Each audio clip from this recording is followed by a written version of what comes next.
All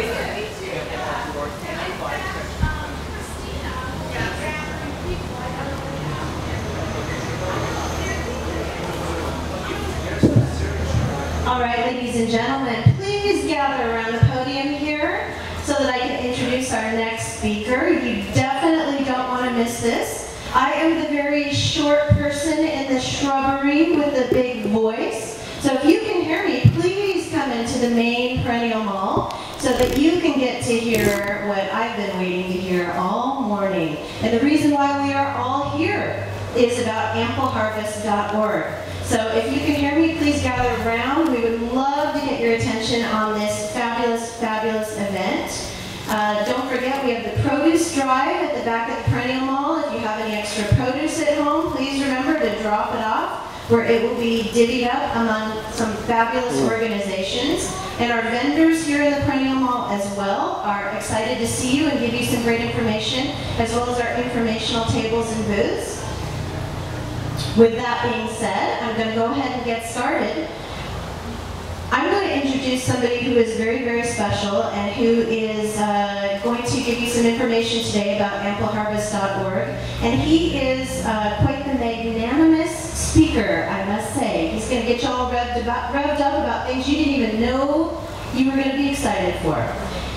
Gary Oppenheimer is the founder and executive director of AmpleHarvest.org. He's a master gardener, so he knows his stuff. He is also a Rutgers environmental steward. That's no small deal in and of itself. He is a CNN hero. He is the Huffington Post greatest person of the day. He is also a Huffington Post game changer of 2011. And Gary is the winner of the In Harmony with Post Hope Award. Oh, my handwriting. I'm trying to read Gary's handwriting. He's the winner of the In Harmony with Hope Award, and he hangs around at the White House. So give a big round of applause to Gary Oppenheimer from AmpleHarvest.org. Thank you very much. Before I start talking about AmpleHarvest.org, I just need to spend a moment and thank a couple of people, and I just wanted that to happen first. Right off the bat, and he's not here, so I'm going to wait for a response about Graham, but I want to thank the people at Fernie's.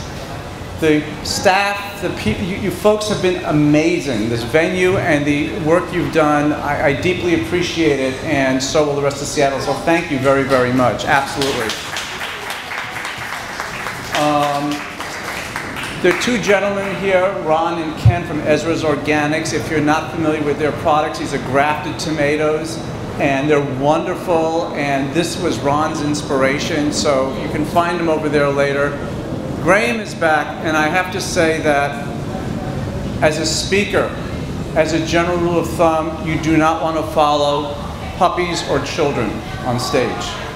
And I think we have to expand that to you don't want to follow Graham either. You are magnificent. I'm very touched by what you said and how you said it, and I hope I can come even close to being, in your shadow there. So thank you very much. I want to thank the sponsors and the people who have the booths here. We really, really appreciate your support, and more importantly, your food. It's amazing, so thank you. There's one person here I want to thank. I don't know where she's hiding. Wendy came out here with me, and she has done amazing work for AmpleHarvest.org. This people of Seattle and the country owe her an immense amount of gratitude. So Wendy, wherever you are, thank you so very much. I just wanted everybody to know that anything that's really came out of AmpleHarvest.org that's here was her doing. And lastly, I want to thank you folks in the audience. I mean, some of you are here instead of going to a Huskies game, and the rest of you are just here to join. Thank you so very much for being here. I really appreciate it. You spoke about the White House. I don't want you to think like the president and I are drinking buddies or anything like that, but I do want to share something with you. This initiative has been overwhelming. I mean, all kinds of faith communities have been stepping up. Muslim community leaders are hosting sports tournaments to encourage young people to get active. The Jewish Community Centers Association is working with JCCs around the country to grow gardens and to get fresh food in underserved areas. And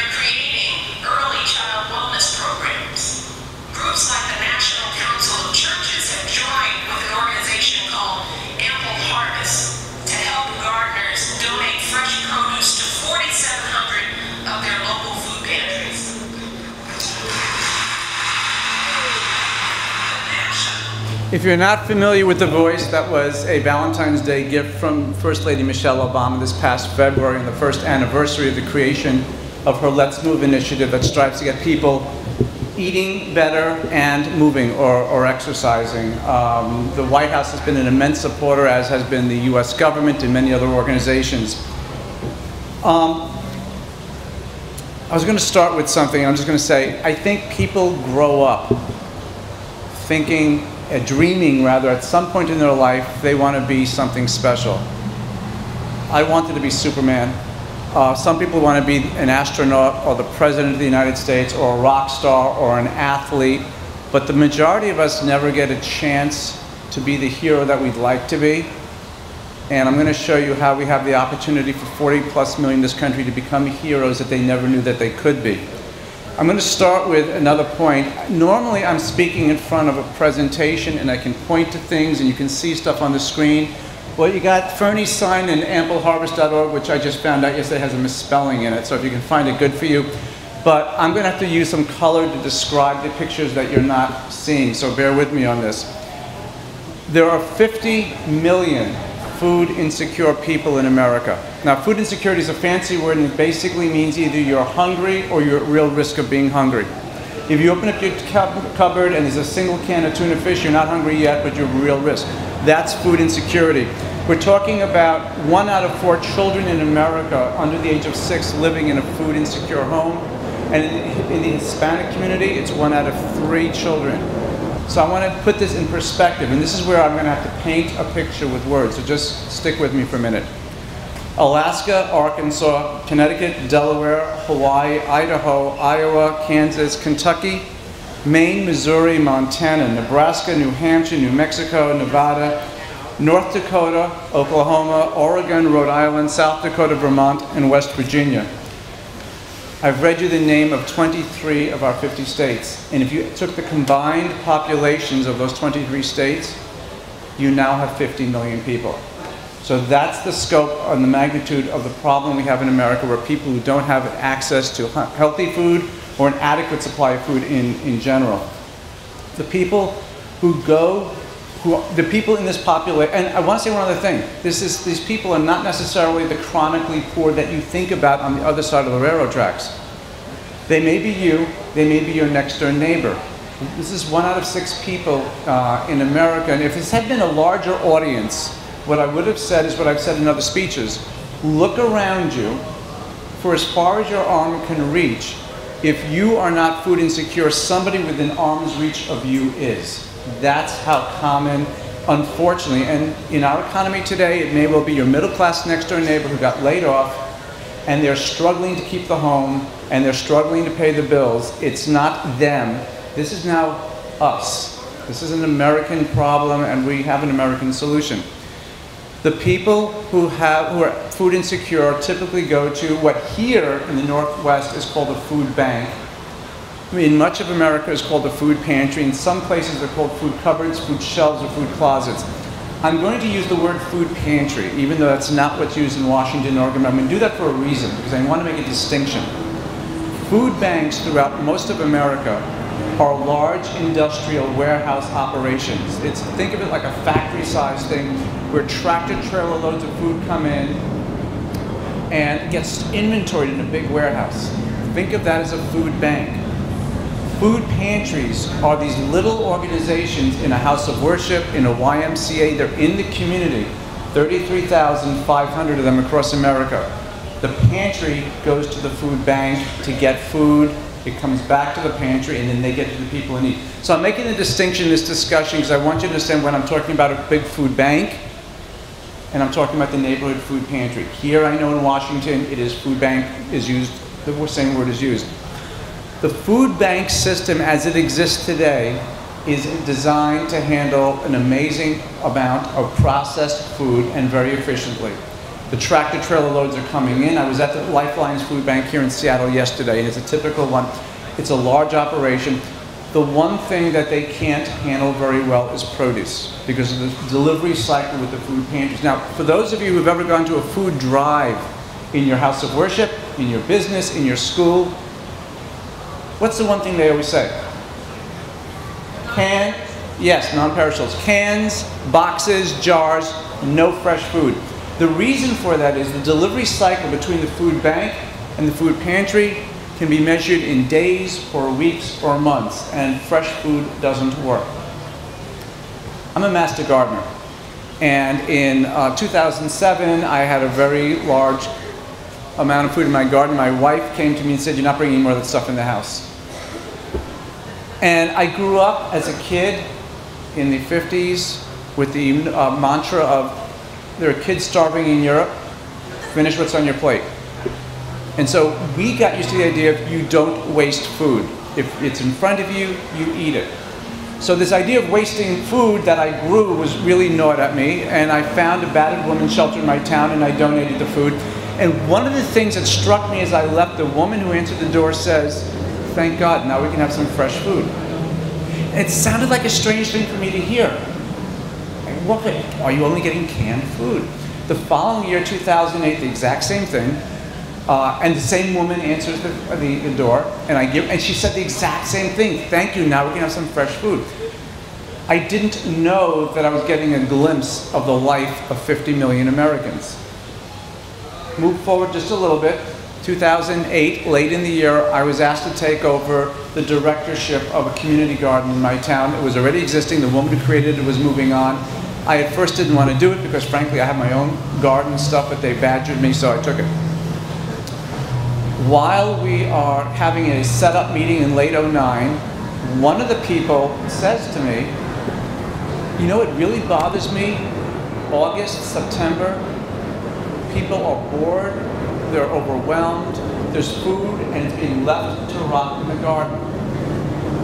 And I said, "You know, if we're going to have an ample harvest, at least we can do is give it to people who need it." It just rolled off my tongue. That sentence got you folks here today. What ended up happening was that they thought it was a great idea. They put a committee together to sort of organize this, and as a director, my job was to look for a food pantry, or the food pantries in my town.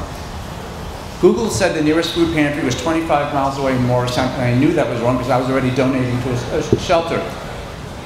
I realized that if I'm having this problem, so are 40 million other gardeners in America. Now remember, I hate waste.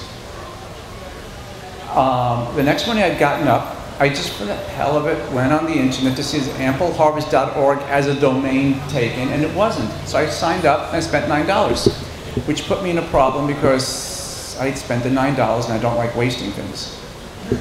This was the beginning of the pieces that evolved into 7 weeks later, the rollout of a national program called AmpleHarvest.org. It was the collaborative work of 3 people.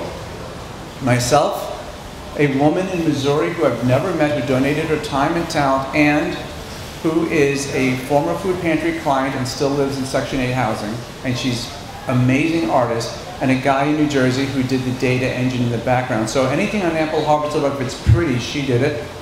If it's hard work, he did it. And if it's something you can read, I did it. But that's how we got it out. And the other thing, 7 weeks was easy to do because we had no lawyers involved in the picture, so that was easy to do. Once we had gotten it out, we then started promoting it. I started promoting it. This was an aging hippie with a really cool idea.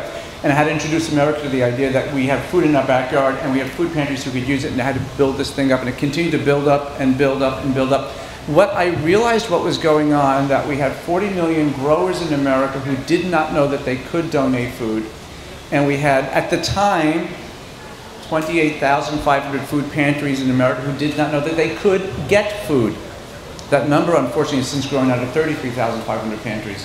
So we had a disconnect in the community. The food was there, the need was there, and what I ended up doing was connecting the dots.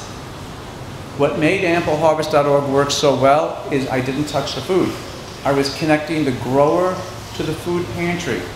This was a community building opportunity. Once the grower knew that the food pantry was in their community, he or she would presumably then donate food for the rest of their gardening life.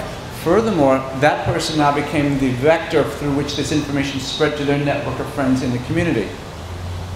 That person became the hero in their own community. And every gardener who starts donating becomes the hero in their own community, because that person is reducing hunger, they're reducing malnutrition, and helping the environment all at the same time, by reaching into their backyard instead of their back pocket. And I want to explain these benefits because this is actually really, really important.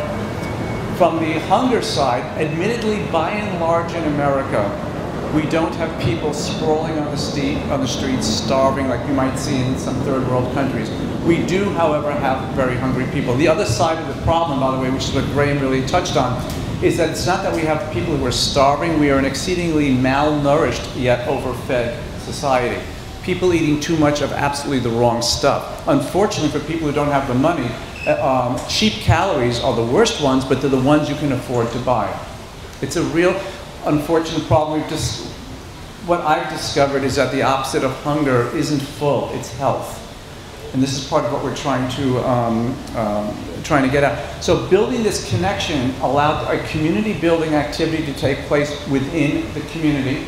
It doesn't rely on Washington, it doesn't rely on the state capitol, and it doesn't rely on more money. It actually relies on the extra seeds that you planted in your garden, or the extra produce that you got in your garden, to take care of your neighbors in need, and to do so in perpetuity. And by the way, on a sidebar note, when you think about philanthropy, when you think about people who've made a lot of money, Bill Gates, the Rockefellers, Andrew Carnegie, none of these people started out rich. They had a seed of an idea. Carnegie did the iron stuff, Bill Gates does the software stuff. They had a seed, they started it, became something, and they all said, I'm going to give the bulk of it away. Gardeners can go to a garden shop, get a small packet of seeds, $1 or $2, they can plant it, they can get dozens or hundreds of dollars worth of food, keep what they need, and give the rest away for free. Individual gardeners become philanthropists in their own way, not unlike what the Rockefellers, the Carnegies, and the Gates have become. It's an empowering opportunity for the growers of America, and so it continued to grow. What ended up happening was, on the 150th day after I rolled out AmpleHarvest.org, which, and this is just a coincidence, was World Food Day, the 1,000th food pantry was registered on AmpleHarvest.org. It was a Something's Kitchen in Massachusetts. It continued to grow, And I am going to apologize, I did not bring the latest picture of our map. It's on the website. This is from a year ago. If you can get the sense of just the pantries that are signed up on AmpleHarvest.org, this is 4,137 food pantries. Today we are just shy of 5,500 food pantries across the country. And while I've been here in Seattle since Wednesday, I thought I would share this with you. The following food pantries have registered on AmpleHarvest.org: Grace Chapel Food in Elizabethtown, Pennsylvania, the International Baptist Church in Stony Point, New York, the United Christian Church in Cross City, Florida, Tiffany's House of Hope in Monterey Valley, California, and the Lincoln County Food Pantry in Hugo, Colorado. Pantries are adding themselves, gardeners are finding them, and America is slowly healing, and the land and the people are healing. So the food is coming in, and people who have been having to only have the benefit of the processed food that the food banks could supply for the first time are getting access to fresh food. Kids are starting to learn that apples don't come pre-sliced in cellophane, and peas come in pods and not cans. These are really important things, because once a child learns what healthy food can taste like and the texture of it, hopefully they will not only change their own behavior, but they can start saying, Mom, Dad, I don't want to have the canned whatever. I don't want potato. I want this food, and the parents will make the effort to get the healthier food. I got an email from a school teacher a year ago, July. She said that she had brought a pear, a cucumber, and an apple to her classroom, and most of the kids did not know what the pear or cucumber were. They knew what the apple was. I suspect they had iPhones that might have explained it. But they didn't. The point is that the kids are really people are really disconnected from the food that's growing in their own community. This starts to open the doors for that food to start coming in. It costs the community nothing, and at the same time the benefits are. So on the one hand, we're getting healthy food to these people. The importance of that is the health perspective. As Graham pointed out, the food that we are eating is killing us as a society. Right now, we're nearly losing almost 3,000 people every 2 days in America to health-related illnesses that cause death. That's the scope and magnitude of what the food we're eating is. People choosing Twinkies over tomatoes, for example. So this is part of the problem. I'm a type 2 diabetic, by the way. I mean, I'm not speaking from looking down. I'm in this I exercise. I went biking yesterday with a friend. I try to eat well, except for some of the food back here. But you know, the food that we're eating is not really great for us, and the food we can be eating is readily available to us. So this is what we're doing. So on the one hand, we have this food supply being improved. Secondly, we have the community building, this opportunity for people in their own community to actually realize that they can take ownership of hunger and malnutrition in their own community. They can be the ones who are responsible for helping their neighbors get better. And by the way, I want to point out something. Graham also pointed out that we invite the food pantries to tell the donors when to come. And this is a really important thing. My background is as a geek. So just-in-time inventory and EDI were things I was very comfortable with. The flow of material and the flow of information itself can make a huge change. If a food pantry tells if the food pantry knows the clients are coming on Sundays from noon to 3, and if the food pantry tells the gardeners to come on Sundays from 9 to noon, the gardeners now know when to harvest. They're going to harvest Sunday morning, Saturday night, whatever. They're going to bring the food in. It's freshly harvested. It's going to sit on the table for a few hours, and it's going to go out. Number one, the clients are getting food fresher than you and I can buy in a supermarket. Number two, I know the food I've donated is going to somebody in the community, and I don't know who. And if I'm the person in need of food, I know it came from somebody in the community, but I don't know who. When you give in charity, you desperately don't want to humiliate the recipient. And if the recipient of my food is my next door neighbor, and he or she is embarrassed to be at a food pantry, the worst thing that can happen is they're there while I'm dropping off the food. By separating us by a little bit of time, I'm not embarrassed, the recipient isn't humiliated, and the community is greatly enriched. The third benefit of AmpleHarvest.org is environmental, and I'm a Rutgers environmental steward. For those of you who have or may not have heard about it, the National Defense Resource Council recently put out a report saying 40% of the food in America is not consumed. The number is actually higher than that. I spoke to the author after the report. That's the number. 40% of the food in America is not consumed. I have a picture, and again, this is where I'd love to have a thing up here showing a photograph of a picture put together by Bill Marshall of the New York Times. It was the representation of the amount of food that a family of four is lost in America by a family of four in a month. It's staggering, but it's a pound a person a day, 100 billion pounds a year in this country not being consumed. This is the food that would have been edible and is not being consumed. So the food waste is immense. At the same time, what happens to that food? Now, many of us will compost the food maybe the tomatoes have gone bad or there's worms in the apple, we're not going to eat that. You put that in compost. Many communities don't allow composting, and many people don't like to or don't know how to compost. It goes in the trash. When you put vegetative material in the trash, you put it in a hefty bag and it goes to the trash dump. When vegetative material breaks down in an anaerobic environment, anaerobic meaning devoid of oxygen, it produces methane at the rate of 1 pound of methane per pound of vegetative material. Methane is the same as 20 pounds of CO2 in terms of a climate change gas. So a pound of food that you've thrown away is equivalent of releasing 20 pounds of CO2 into the atmosphere. So when you throw this wasted food away, the food that could have been eaten but you didn't, you're contributing, number one, to climate change. Number two, you're increasing the waste stream. So there's more stuff going into a landfill. Guess who's paying for the waste stream? You are. It's your taxes. The tonnage that the garbage people are picking up is in your taxes. So the more you reduce the waste stream, the cheaper potentially your taxes become. The EPA considers 25% of our waste stream to be stuff that could immediately go to compost. The third thing is simply the carbon footprint of the food pantries themselves.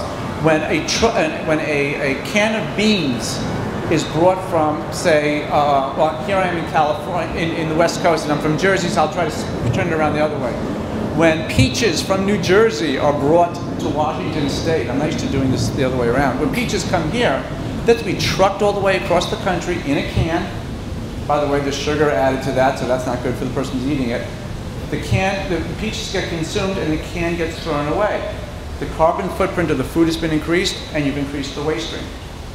All these things are diminished or eliminated when locally sourced, readily and freely available, and eagerly donated food is actually provided to the food pantries. So these are all the pieces that that AmpleHarvest.org actually offers to the community. Everybody's been excited about AmpleHarvest.org.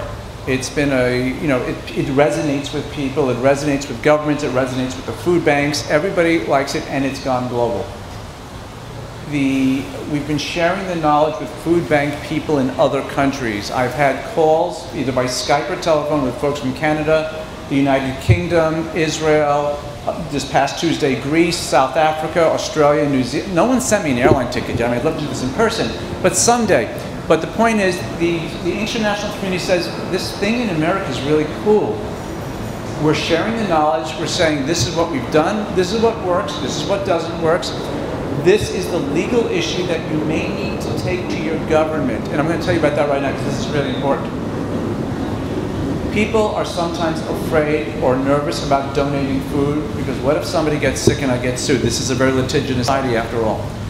And it's a very real concern. People will sue at the drop of a hat. President Clinton in 1995 signed the Emerson Food Safety Act, and it's a shortened version of that, but very simple. It says that if you donate food to a food bank or what have you, and you've done nothing malicious, if somebody gets sick, it's not your fault. You're not legally responsible. And the example I give is, if I take food out of my garden and I bring it into my kitchen, and it happens to be next to a bowl of peanuts, and I take this food then to the food pantry, and somebody deathly allergic to peanuts reacts because of the allergens that came over the air, it's really a shame. It's unfortunate, but I'm not legally responsible. I didn't do anything wrong. So the law protects the donor, and this is one of the pieces that foreign countries on a country-by-country basis have to look at incorporating in their own legal system to allow for this donation of food. So the AmpleHarvest.org model has gone global and is continuing to spread, and we're happy to spread that knowledge. And hopefully every country that actually builds their own version will improve on it, and eventually we can learn from it again, and we can improve AmpleHarvest.org itself. I want to tell you one of the reasons why you're here, or why we're here. And this is it's an innovative model. As I said, people are excited. It's making a difference. When the First Lady of the United States talks about it, when it's in her book, when the USDA is pushing it, when the EPA is pushing it, when Homeland Security is pushing it for use with FEMA, when it's on that level, you're ahead of the curve. You're doing something that other people haven't done yet, and the challenge becomes that the normal source of funding that food organizations have isn't readily available to you. What I've learned, and I'm new to the nonprofit world to be honest, is that a foundation will happy to fund a hospital if it's painted yellow, but if it's painted blue, they won't fund it. They have very, very, very strict guidelines. Since nobody's heard of this model before of using the internet to solve hunger and malnutrition, rather than schlepping food back and forth across the country, getting the support that AmpleHarvest.org needs has been very difficult. And the reason we need it, and this is a question I was asked recently, and I want to bring it up here, why do you need money? You're on the internet. I never thought it was a question. It's an excellent question. Why do we need money? We're on the internet. So are eBay, so are Google, and so are Amazon. They're on the internet. Why do they need money? To make it work, you need some really qualified and caring professional people to do all the things you don't see. But when they do all the things you don't see, the internet app, the Googles and the eBays and the Amazons, they all work really well. AmpleHarvest.org effectively is a Google for America's food pantries. That's really what we are. But to do that, people are needed, not many, just a few, but people are needed to actually do the things that need to be done. And having 1.5 or 2.5 people doing it is not good for us, and frankly, it's not good for America, because if something happens to us, the whole system starts to quickly fall apart. That's why Fernie's and Graham and other people have been so generous in helping to support AmpleHarvest.org. I wanted to tell you a little bit also about what we're doing next. First of all, AmpleHarvest.org is going to continue to grow and expand. We have about almost 5,500 pantries. My goal was to have 10,000 registered by the end of 2013. We may or may not make that goal, but we're going to keep getting more and more and more. We should be at the point where a gardener who wakes up in the morning and has what my wife calls a oh crap moment of you're not bringing any more of that in the house, can drive 20 minutes to the left or the right and to find a place that that food can go to. When we have that nice level of density of food pantries registered across America, then we've largely got there. And the other point is when most growers in America know that they can and should be donating the food. So on the one hand, to take the existing program and to expand on it. There are other pieces of it that are part of my No Food Left Behind vision that we're looking to develop or we're in the midst of developing. How many people know what gleaning is? Okay, some of you don't. Actually, 98% of Americans don't know what gleaning is. If you look in the Bible, Book of Ruth, Deuteronomy, both talk about gleaning. In biblical context, it is basically the farmers are told, do not harvest from the corners or the edges of your fields, and do not pick up anything you drop. Those are called gleanings, and they're for the poor, the widower, the traveler, the orphan, and the sick. And people would come into the fields and get that food. And that's what gleaning was in the biblical sense. We don't do that today. Today we have gleaning organizations. The Society of St. Andrews is the biggest of them, but there are many local ones all over the country. Food Forward's a very, very well-known one in California. The problem is most Americans don't know about it, and most Americans, even if they knew about it, wouldn't know where to find one. AmpleHarvest.org is going to be a program that is going to, number one, educate Americans that gleaning exists. Number two, encourage them to seek out a gleaner. And number three, enable them to find a gleaner. A gleaning organization will come to your farm, your garden, your community garden, whatever it is, do the harvesting. And then, by the way, they come with people, equipment, and most important, insurance. They do the harvesting, and then they get that food to the food bank. That's what the gleaning harvest is going to be doing. Another project is called Producepedia. Rhubarb is not red celery. You're laughing, but it's an important distinction because the leaves of rhubarb can make you sick. People don't know what a lot of the food is that is growing. I like to grow weird things. Have any of you heard of Aunt Molly's ground cherries? I don't even know if it exists out here. It was found by a farmer in Pennsylvania in the 19th century. I grow it. These are these little husks that grow under the bush, and inside this amazing berry with a hybrid flavor between a raisin and a cherry. Aunt Molly's ground cherries. They're amazing. But if I brought my Aunt Molly's ground cherries to a food pantry, they would have no idea of what it is and no idea of what to do with it. And if I showed up with things that gardeners also like to grow that are just kind of weird, like last year I grew purple carrots, or what do you do with it? Tomatoes. Let's see, you got cherry tomatoes, grape tomatoes, crim tomatoes, which by the way are black. You got the pineapple tomatoes, which are big and yellow. You got tree tomatoes, which are really not tomatoes, they're apples. You bring them into the system and people don't know what to do with them. And they don't know how to either keep them or preserve. The idea for Producepedia is that the grower, him or herself, knows what they're growing. I knew what I planted. I know what I'm going to bring in. So along with it will come a single-page document tailored to that particular item. We're not going to say tomatoes. It's going to be prim tomatoes, or it's going to be Icelandic tomatoes. If you've never seen, these are white tomatoes, by the way. And it'll tell the person, first we'll have a picture of the inside and the outside, so you know what it should look like inside and outside. Do you have to refrigerate it? Do you not? What is it? Any food safety issues? We're not going to tell you how to cook it or prepare it. There are too many ethnic and regional variances for that. The way my grandmother, who is German Jewish, did rice, and the way a Creole family is going to do rice is going to be very different. So my attitude is, once you know what it is, ask your grandmother. She'll tell you what to do with it. So Producepedia is going to be the piece that's going to allow me, the gardener, to tell the food pantry, and by extension then the recipient, what is it you're getting? Because right now that's a piece that's actually missing there. The other pieces, and I wanted to make sure I had that here, was a component that we have that is right now a partnership with another organization. Have any of you heard of dinnergarden.org? Anybody? Dinnergarden.org was founded by somebody named Holly in Texas. It's the only case of two CNN heroes collaborating. What dinnergarden.org does is they distribute seeds for growing food for free to anybody who asks. There's no means test. If Bill Gates wants seeds, he can ask for them. And when the seeds get sent, they get sent with information on how do you grow. And the seeds are obviously for your particular ag zone. And information about AmpleHarvest.org comes out with it. So now you are having some economic problems. You've asked for some seeds so you can grow tomatoes or carrots or what have you. You're growing them and you're feeding your family. And when you're growing them more than you can use, preserve, or give to friends, you're encouraged to find a food pantry near you and donate the excess. In effect, what dinnergarden.org and AmpleHarvest.org are doing collaboratively is turning people in need into people who are helping their neighbors in need. This is empowering the people and turning people into the heroes in their own community. So these are some of the programs that we have. There are other pieces that we're looking to build and add on, but again, this just takes a small amount of staffing and a small amount of support.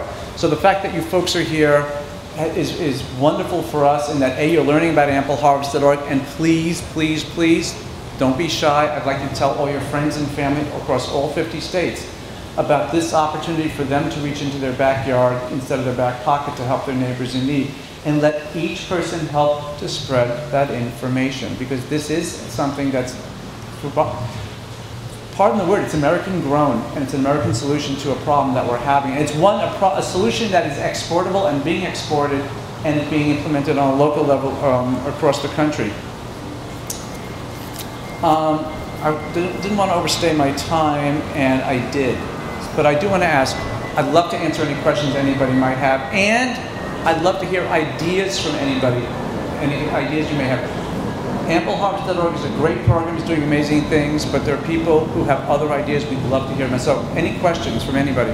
Yes, please. Yeah. Is anybody working with the supermarket chains to move their produce that they don't want to? The question was, if you didn't hear, does anybody work with supermarket chains to get the food they're cycling out to the food pantries? And it's a good question. The answer is yes.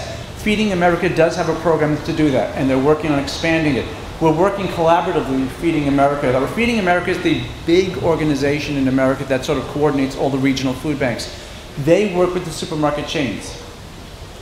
What they're not doing, and this is where we are looking at collaborating, is they cannot work with the corner grocery store, the bodega, the gas station, the little place. They cannot afford to send a tractor-trailer rig to a corner grocery store, and we're looking to find a way to get AmpleHarvest.org to be the vehicle that corner grocery store can get their food into the system. But yes, Feeding America is doing that on a very large scale. That's a really important part. And when I was at the Food Lifeline here yesterday, they received it. By the way, I want to read something here. This was given to me a little while ago. This is from the food bank, and I just want you to know what. I have a long, long list of letters I've received from people who need food, and people who are so grateful for receiving it. But this was one that was from the food bank here. I've been eating more healthy since coming to the food bank. The produce really helps. I've been eating whole grain breads and rice now. I've learned a lot from the cooking class, and I've lost weight since coming here. It's an important thing to understand that the people who are going to the food pantries to get help really are eager for that fresh food. They know what's good for them, and given the choice between the processed food and the produce gets cleared up first. It gets cleared up first, and then they go over to the processed food. So the need is clearly there, and the eagerness to receive it is clearly there. So for people who say, what are they going to do with it, the people know. Yes? Restaurants and hotels. I was thinking restaurants and hotels.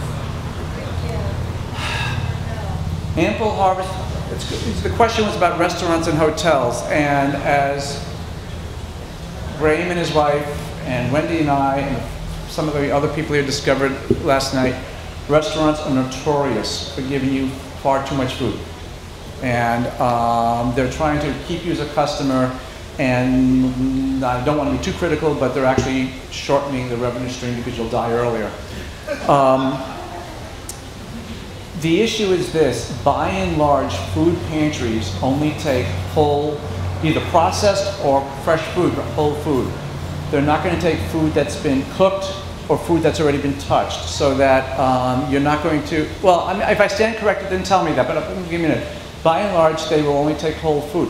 Soup kitchens and shelters will often take food that has come out of an industrial kitchen, like a kitchen. In New York City, near me, there's a place, there's a group that does go around from restaurant to restaurant, pick up the trays of excess food and get it into the system. By and large, food pantries, well, now it sounds like I'm going to stand corrected. We do have that here. It's called Seattle's Table. Okay, Seattle's Table is a program that's going around to do that sort of stuff. But you're not going to the pantries, I'm guessing. You're going to the shelters and the like? You're going, exactly, that's the point. AmpleHarvest.org's target audience is actually the food pantries, which is, think of it like a tiny grocery store without a cash register, literally.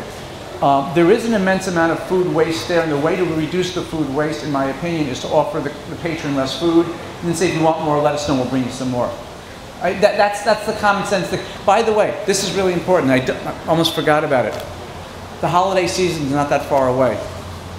We have a program on AmpleHarvest.org that's called Centerpieces for Pantries.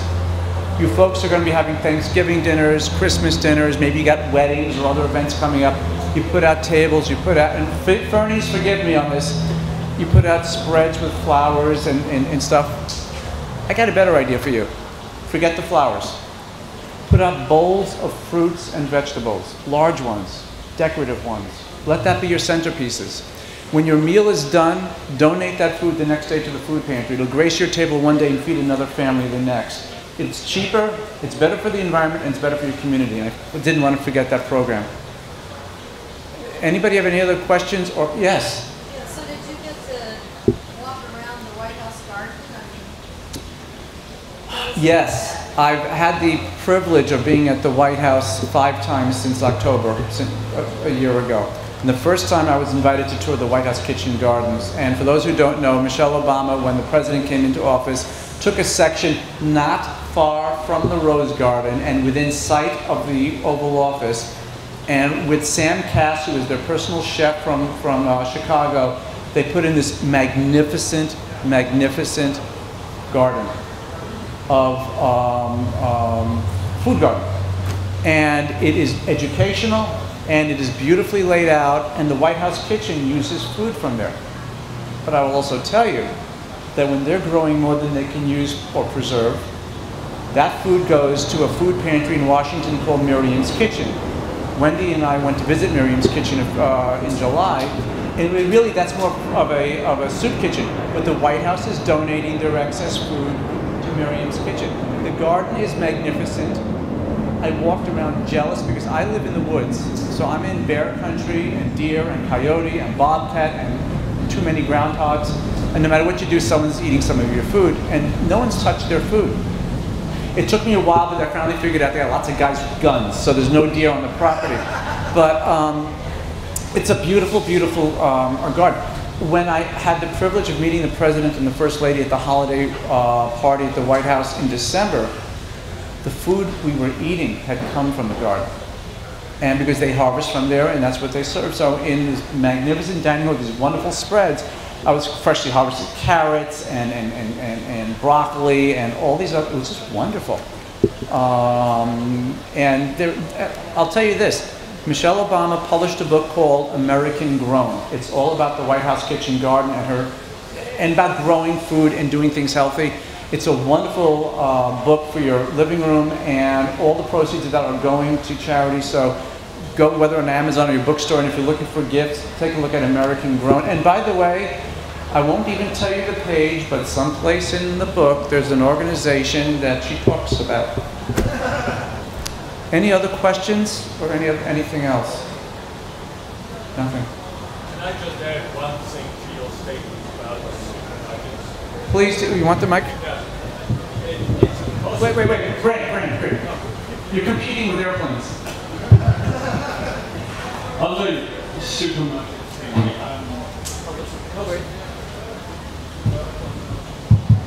it's a possibility that, as even with organic produce, that it's grown in Mexico.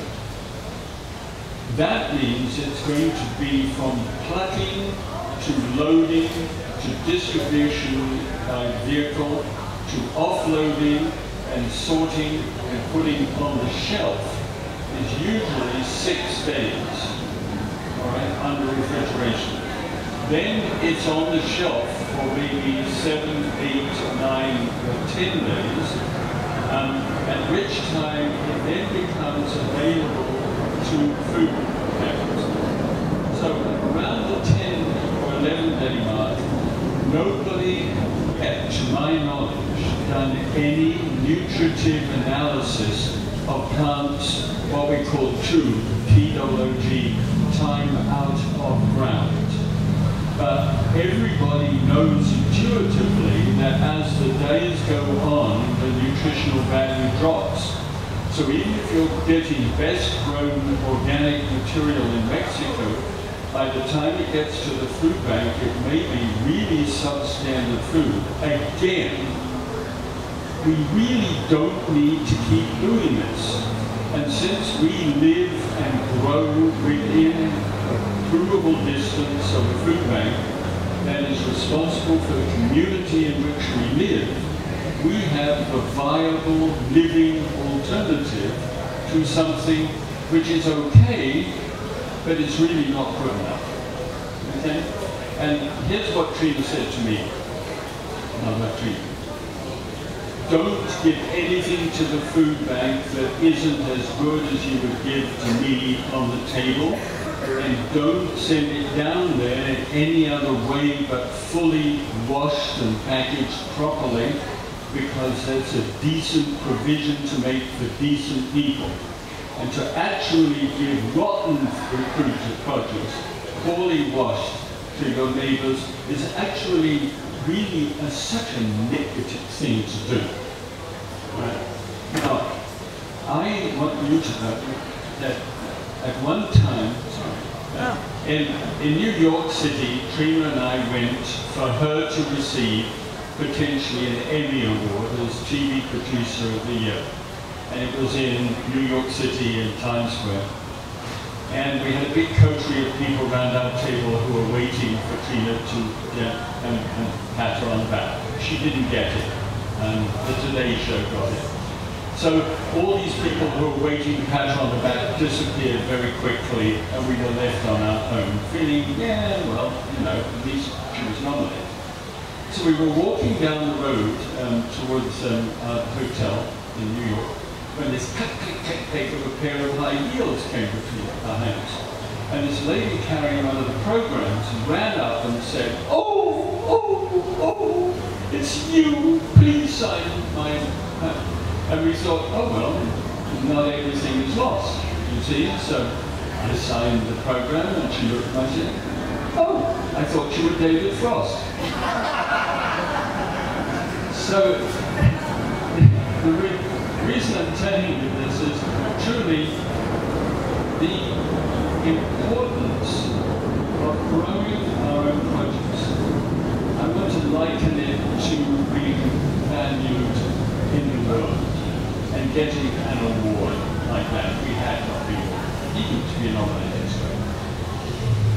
There is nothing that has ever touched me as much in my first year of gardening as harvesting 25% of the crop, which is what we had determined we were going to get. Getting 2 North American Indian children to come and help me do the harvest. Washing it perfectly, stacking it up, and driving it down to the food bank. Within, it was harvested at 11, delivered at noon, and distributed by 6 o'clock to 100 homes in our community of people who were shut-ins couldn't get out. I have never thought better about my personal life, more rewarding than that day. I had struggled with something that I didn't know how to do, that had been successful, and I pulled it up and given it away, and it was just wonderful. And I want to not have my fellow gardeners not have that experience. It is too good. And by the way, we film that, and that's on my website.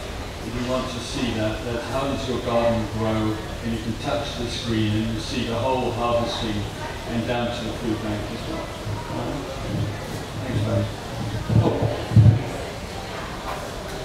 He started doing his thing almost the same day that Trina and I started growing our garden.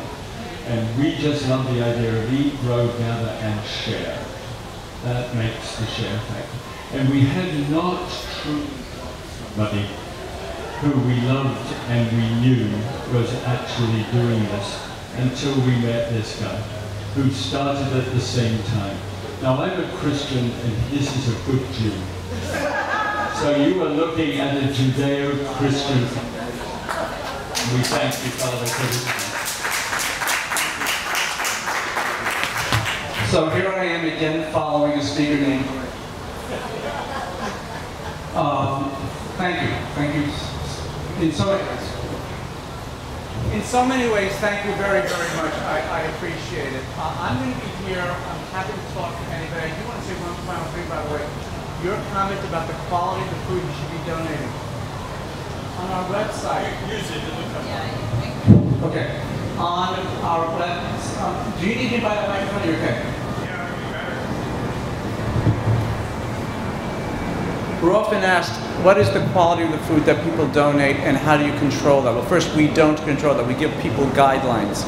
Some people will only buy food for themselves that is picture perfect, the perfect red apple.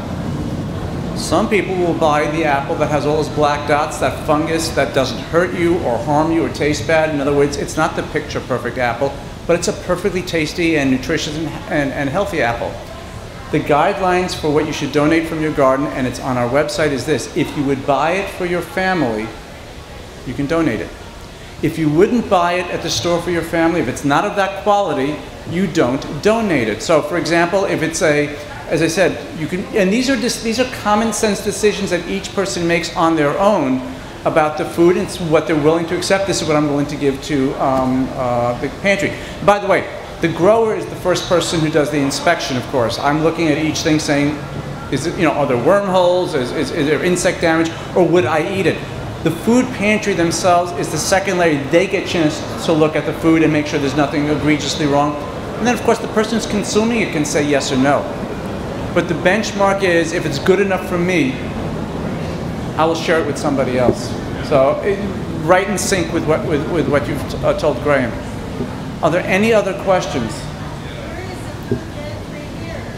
There are no food pantries here because here they're called food banks. And this is why I use the terminology, because it's kind of confusing in Washington and Oregon, where both the industrial food bank that I was talking about, the big tractor trailer loads of trucks, and that little room in the basement of the church are both called a food bank. It presents a little bit of a problem in terms of describing. Most people in America know what a food pantry is. It is that local thing, and the rest of America, the food banks are the big. By the way, just as a sidebar note, different states, they're called food pantries, food banks, food cupboards, food closets, and food shelves. Now you may wonder why there are so many different names for the same thing. Way back when, Irish farmers would take a piece of cabinetry from their kitchen and put it out by the side of the road. And when they harvested more food that they could use, they would put it into this piece of cabinetry they brought out for the traveler to take some food as they went through. Obviously, it might have been a pantry or a cupboard or a shelf. So that's where the terminology came from, and that's how it sticks. So different regions. In Vermont, it's a food closet. In parts of Pennsylvania, it's a food shelf. As somebody running the website, that presents a bit of a challenge. But so you do have what I'm calling pantries. You're calling them food banks. And if you go on AmpleHarvest.org and you want to make a donation to the food bank in your neighborhood, you click on Find a Pantry. Forgive me, Washington, but this is the word we're using. You put in your zip code. You pull down on a menu, how many miles am I willing to travel to get there? And you click search, and a list of the food banks are going to come up. You find the one that's convenient to you, and then you deal with them. And you deal with them for the rest of your life. I should also say that you may not garden all year long in the wintertime. We have apps for Android and iPhone that are free, and they're called AmpleHarvest. So that when you go to a store and the tuna fish or the apples or the toilet paper is on sale cheap, you may say, I'm going to help out my neighborhood. You can take out the app, do the same thing on the app, and see particularly which food pantry food bank says they really need toiletries or fruit or whatever, and you go right to them. So it's an all-year sort of opportunity. And, oh, the last thing, we are only in the 50 states. So your friends in British Columbia don't have anything like this yet. We're helping folks in Canada figure out how to make one that works to the Canadian system. And as I said, we're helping other people around the country too, but this is right now in only the 50 states. I'm here. Thank you again so very much for welcoming AmpleHarvest.org and coming to AmpleHarvest Seattle. Thank you.